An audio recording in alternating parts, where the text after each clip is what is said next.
Good afternoon. This is Chris Brecher with the Chart Patterns Mastery / Simpler Trading nightly video. So what's this about today? It's basically about the market just sort of grinding up. Still have a lot of buyback blackouts if you're wondering what we're talking about. And I've been going over a ton for months, and that's why we were overall bullish on the markets and showing long ideas on the Sunday night charts. But I want to make it clear that right now you're starting to get in the buyback blackout period 5 weeks prior to earnings, but that doesn't mean markets have to go down. Just means bearish news is more likely to hit it, which is why at night, when you heard about the rumors with Israel going after the nuclear facilities in Iran, the markets got nailed last night, and guess what happened? Bless their heart, they rallied after the opening because companies can buy back stock. One was a low, middle of the night. That's not a coincidence. It happens all the time. So that's still going on. I just want to make that clear, that kind of idea. So where do you go with the markets now? The thing is, one of the things that a lot of people can get in trouble with is, number one, just saying, well, the buybacks, like I said. So there's your distribution of the 500 S&P 500 buyback blackouts. If they start now, they maximize here, which means that all of a sudden, instead of it being overnight that you get those waffles down on bad news, you can get it during the day. At the moment, though, one thing a lot of people do wrong is they think a rising wedge is bearish. A rising wedge is not bearish. A break of that and then working off the oversold by staying under the wedge, that's different. That's different, like you saw here. But the problem is so many try to draw a rising wedge like here. And we just haven't had that reversal yet. What's it going to look like? Well, number one, a lot of times markets have to go to a new high before they can go down. I've seen it a million times, seen them go to a round number before they could go down. We've seen it a million times. So where would we go with the markets?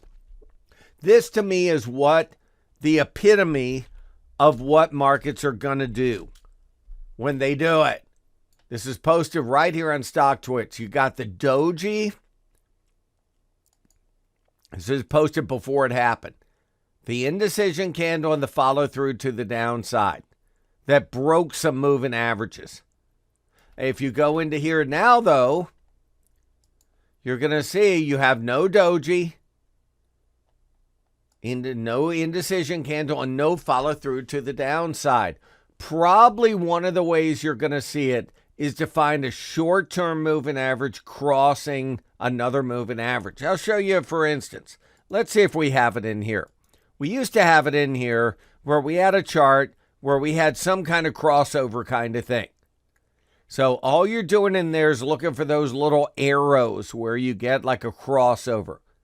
Let's see if we have it here. Well, this is good enough.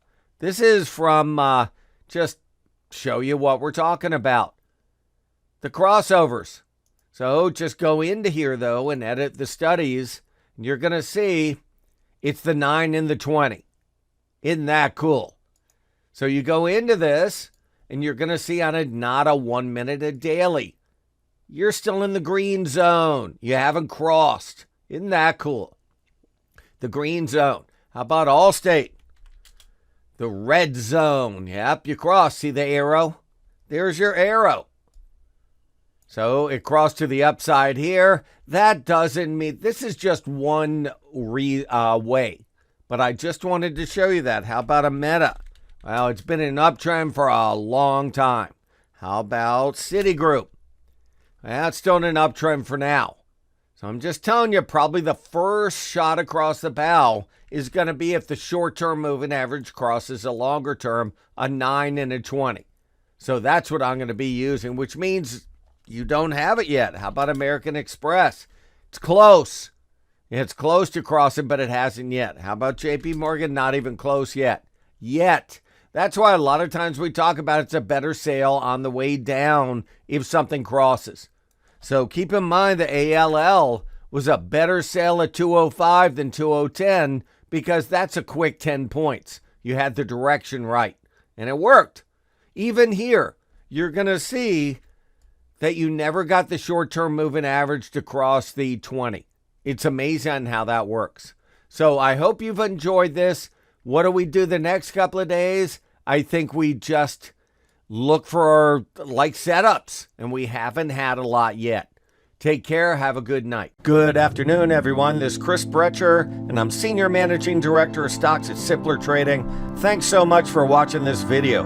If you like our content, please leave us a like and a comment down below. Also, be sure to subscribe to our channel and click the bell notification icon so you never miss any of our great new content coming out. Good trading, and we'll see you at the next video. Take care.